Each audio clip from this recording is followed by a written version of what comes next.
Break के बाद अब बारी स्टॉक सेंटर की। शुक्रवार को 573 अंक की गिरावट के साथ बंद हुए शेयर बाजार में आज तेजी देखने को मिल रही है। सेंसेक्स 400 अंक की तेजी के साथ में 81,500 के लेवल्स के आसपास कारोबार करता हुआ दिखाई दे रहा है। तो वहीं बात करें निफ्टी की, तो निफ्टी भी 100 अंक से अधिक की तेजी दिख रही है निफ्टी में। तो निफ्टी 24,850 के लेवल्स पर है और बैंक निफ्टी 100 अंक की बढ़त के साथ में 55,600 के आसपास ट्रेड कर रहा है। अब हमारे market expert financial doctor Rajesh Kumar Sudani भी हमारे साथ में कनेक्ट हो चुके हैं, हमारे साथ जुड़े हुए हैं। उन्हीं से हम जानेंगे आज के मार्केट का क्या हाल रहने वाला है और ग्लोबल जियोपॉलिटिकल टेंशन के बीच में कहां खरीदारी के मौके बन रहे हैं, ये भी इनके साथ में साझा करेंगे। नमस्कार राजेश जी, बहुत स्वागत है आपका।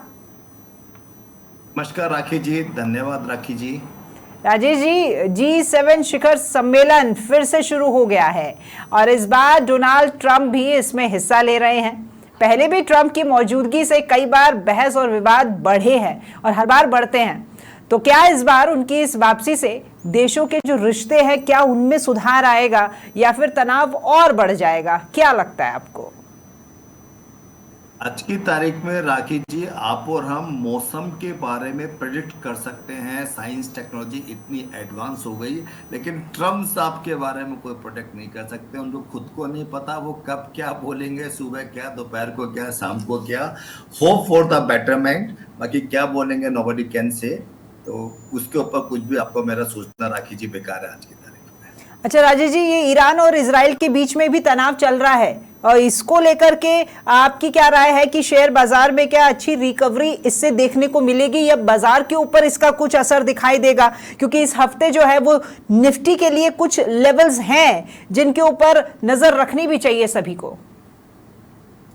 ये बहुत ही क्रूशल क्वेश्चंस है और इसका बिल्कुल देखिए, ईरान और इजराइल का पूरी दुनिया के अंदर इम्पैक्ट आएगा, क्योंकि आपकी तेल का, क्रूड का इम्पैक्ट आएगा। अपन 85% तेल इंपोर्ट करते हैं, तो भारत की इकोनॉमी पर तो बहुत ही ज्यादा इम्पैक्ट पड़ेगा।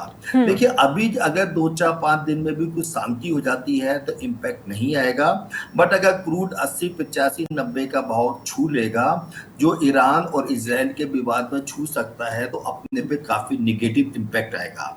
बेसिकली क्या है कि यूएसए और इजराइल एक तरफ हैं और जो मेरा मानना है, ईरान को काफी ज्यादा क्षति पहुंची है, इजराइल को बहुत कम क्षति पहुंची है। तो पता नहीं क्यों मेरे को लगता है कि ईरान 1-2-3 दिन में सरेंडर कर सकता है। ईरान फाइट के मूड में नहीं आ सकता है, तब तो विवाद अपना कम लेवल पे खत्म हो जाएगा। अदरवाइज अगर ईरान ने भी अपने हिसाब से आगे काम किया, क्योंकि ईरान पहले भी यूएसए के अंदर जो काम 26/11 का जो केस हुआ था, उसमें सिर्फ ईरान की टीम भी काफी इन्वॉल्व थी। तो ये काफी बड़ा विवाद का मुद्दा है और बाजार इसी को बहुत बारीकी से देख रहा है। तो अगर समस्या का समाधान होता है तो मार्केट के लिए अच्छा है, वरना पूरे वर्ल्ड में टेंशन काफी ज्यादा हो सकती है। रशिया यूक्रेन को हम 3 साल से देख ही रहे हैं, तो ये विवाद होने पे बहुत दिक्कत वाला काम होगा। एक बार फिर से हम ट्रंप की चर्चा करेंगे राजेश जी। ट्रंप ने ईरान को भी सख्त चेतावनी दे दी है कि क्या अमेरिका और ईरान के बीच में ये जो हालात बने हुए हैं और ज्यादा बिगड़ सकते हैं इस चेतावनी से, और क्या ये तनाव जो है वो दुनिया भर की अर्थव्यवस्था पर भी असर डालेगा? इसको लेकर के आप क्या कहेंगे? बिल्कुल डाल सकता है, कुछ होगा। और जो भी अभी घटना हो रही है, इसमें देख लिए डायरेक्टली यूएसए का रोल नहीं है, लेकिन इजराइल को पूरा 100% सपोर्ट अमेरिका का है। और जैसे कि आई भी है, आज अगर आपने कोशिश की होगी तो इजराइल के प्रेसिडेंट साहब ने बताया है कि ईरान चाहता है कि ट्रंप का केस पे, ट्रंप के खिलाफ काफी स्ट्रॉन्ग एक्शन ले। तो ये पूरे वर्ल्ड की इकोनॉमी पे इम्पैक्ट डाल सकता है। अभी ट्रंप साहब की विदेश नीति हर मोर्चे पे फेल हो रहे हैं। वो जबरदस्ती श्रेय लेते हैं कि भारत पाकिस्तान ने मैंने ये करा दिया, रशिया यूक्रेन ने मैंने ये करा दूंगा। प्रेसिडेंट बनने से पहले बोलते थे कि 24 घंटे में रशिया यूक्रेन के अंदर शांति करा दूंगा। तो वो भी बौखलाए हुए हैं और उनको कोई अपने ऊपर एक सचमुच में क्रेडिट की जरूरत है, जिससे उनका कॉन्फिडेंस है। वो कोई भी काम ऐसा नहीं कर पा रहे कि उनको क्रेडिट मिले, इसका वो भी परेशान है। तो देखिए, पूरा वर्ल्ड की इकोनॉमी ये डिपेंड करती है अभी लेटेस्ट के अंदर इस मुद्दे से। उसके बाद 9 जुलाई को बहुत क्रूशियल मुद्दा है कि यूएसए के अंदर टैरिफ रेट के जो डेडलाइन है 9 जुलाई है। जी। तो अभी पूरे वर्ल्ड लेवल पे मौसम अच्छा नहीं है, वर्ल्ड में कुछ ना कुछ समस्याएं हैं। तो let's wait for the betterment, let's hope for the best. अभी फिलहाल इससे नेगेटिव ही है, पॉजिटिव चीज कुछ भी नहीं है बाजार। मौसम करवट बदल रहा है, हम तो उम्मीद यही करेंगे कि ये बदला हुआ मौसम सबको राहत दे। आगे बढ़ते हैं राजेश जी। कल बैंक ऑफ जापान का ब्याज दरों को लेकर के एक बड़ा फैसला आने वाला है। क्या इससे ग्लोबल मार्केट्स में हलचल हो सकती है? इसको लेकर के आपकी क्या राय है? अगर गलती से बैंक ऑफ जापान ने 10 पैसे 15 पैसे इंटरेस्ट रेट बढ़ा दिया, पूरे वर्ल्ड के बाजार क्रैश हो जाएंगे। अगर 25 पैसे बढ़ा दिया, त्राही त्राही मच जाएगी। जापान की करेंसी सबसे ज्यादा स्टेबल मानी जाती थी, तो जापान ने पहले 2 क्वार्टर पहले सरप्राइज दिया था। तो इसका जापान ये उम्मीद करते हैं कि अभी इन्फ्लेशन इजी हुआ है, तो जापान नहीं बढ़ाए इंटरेस्ट रेट। अगर लेकिन जापान ने बढ़ा दी तो पूरे वर्ल्ड मार्केट के लिए बहुत ज्यादा नुकसानदायक होगा। मेरा मानना है कि 99% जापान इंटरेस्ट रेट नहीं बढ़ाएगा, बट अगर बढ़ गई तो बाजार के लिए, सबके लिए, पूरे ग्लोबल मार्केट के लिए बहुत नुकसान है। ठीक है, तो थोड़ा सा बैंक पॉलिसी को लेकर के भी चर्चा करें तो राजेश जी, आईसीआईसीआई और एचडीएफसी बैंक सहित दूसरे बैंकों ने एफडी पर मिलने वाली जो ब्याज है उसमें कटौती की है। तो क्या अब म्यूचुअल फंड्स में अगर इन्वेस्टमेंट बढ़ने की उम्मीद है? अगर है तो आप हमारे व्यूअर्स को कौन सा म्यूचुअल फंड जो है वो सजेस्ट करना चाहेंगे? क्या बात है राखी जी, आज आपने आम इन्वेस्टर्स के लिए बहुत अच्छी बात पूछी है। देखिए, म्यूचुअल फंड्स हमेशा बहुत अच्छा रहता है।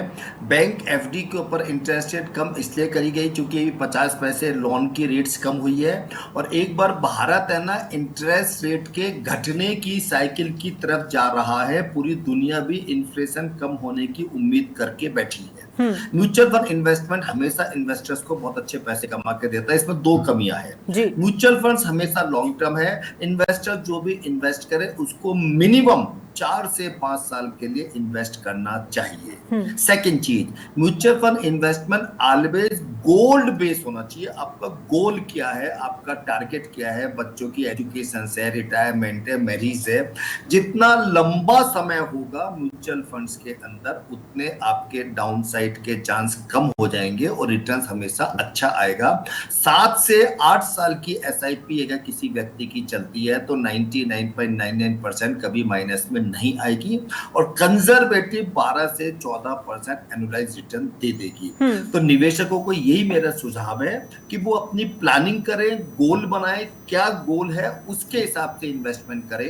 Risky investors mid and small cap में जा सकते हैं। रिस्की इन द सेंस कि शॉर्ट टर्म में mid and small cap negative होने के चांस लार्ज कैप के मुकाबले ज्यादा होते हैं। बट आप हमेशा मान के चलें कि ज्यादा रिटर्न्स हमेशा मिड एंड स्मॉल कैप में बनेगा, लार्ज कैप में रिटर्न्स कम बनता है। तो ये आपका डिपेंड्स करता है कि आपका टाइम होरिजन कितना है, इन्वेस्टर्स की रिस्क टेकिंग कैपेसिटी कितनी है। रिटर्न्स की अगर बात करेंगे तो 7-8 साल का टाइम होरिजन है, तो ही इन्वेस्टर्स को मिड एंड स्मॉल कैप में जाना चाहिए। अगर टाइम होरिजन 2-3 साल का ही है तो इन्वेस्टर्स को फ्लेक्सी कैप, हाइब्रिड फंड या लार्ज कैप में रहना चाहिए। बाकी म्यूचुअल फंड्स के अंदर रिटर्न्स हमेशा अच्छे आते हैं राखी जी। तो आप लोगों के माध्यम से मेरी रिक्वेस्ट है कि व्यूअर्स के लिए म्यूचुअल फंड का कोई ना कोई सेशन हर हफ्ते रखना चाहिए। जी राजेश जी, ईरान और इजराइल की बात कर रहे थे तो ये तनाव तो है वो लगातार बढ़ ही रहा है, और इस तनाव ने शिपिंग सेक्टर में भी नई हलचल अब मचा दी है।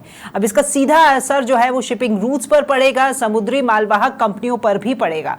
अब ऐसे में शिपिंग स्टॉक्स की अगर बात की जाए तो इसमें तेजी भी देखने को मिल सकती है, और अगर है तो कौन सा शिपिंग स्टॉक हमारे व्यूअर्स के लिए अच्छा लगेगा आपको? राखी जी, पूरी स्टडी करके आप पे निवेशकों के फायदे के सवाल पूछते हैं। पूरा आप मान के चले कि पूरा हवाई जहाज की यात्रा और पानी के जहाज की, दोनों की यात्रा के ऊपर इसका काफ़ी लंबा असर पड़ेगा। काफ़ी अपना एयर स्पेस बंद होने से अपना इंटरनेशनल पूरी ट्रेवल्स महंगी हो जाएगी, लंबा रूट हो जाएगा, और शिपिंग कंपनियों पे भी मेरा ये मानना है कि निगेटिव इम्पैक्ट आएगा, पॉजिटिव नहीं आएगा। किराया काफी ज्यादा बढ़ जाएगा, सामान पहुंचने में देरी होगी, ये दोनों निगेटिव इम्पैक्ट है, इनका पॉजिटिव नहीं है।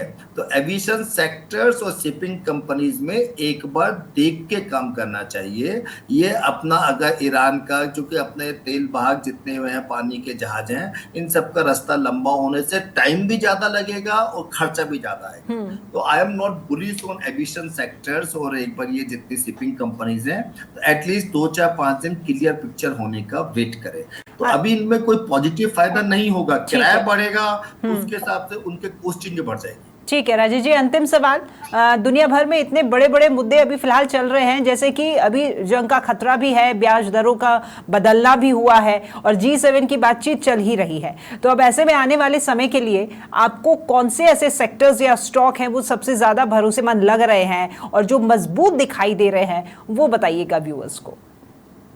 कंजप्शन थीम आपकी जो डेली नीड्स में काम आने वाली चीजें हैं, जो आम आदमी धीरे धीरे छोटे ब्रांड की तरफ जा रहा है, तो सारे छोटे ब्रांड जो रोज काम आते हैं, खाने पीने की चीजें, कपड़े पहनने की चीजें, जूते पहनने, तो ये सब सेक्टर बहुत ज्यादा अच्छा रहेगा।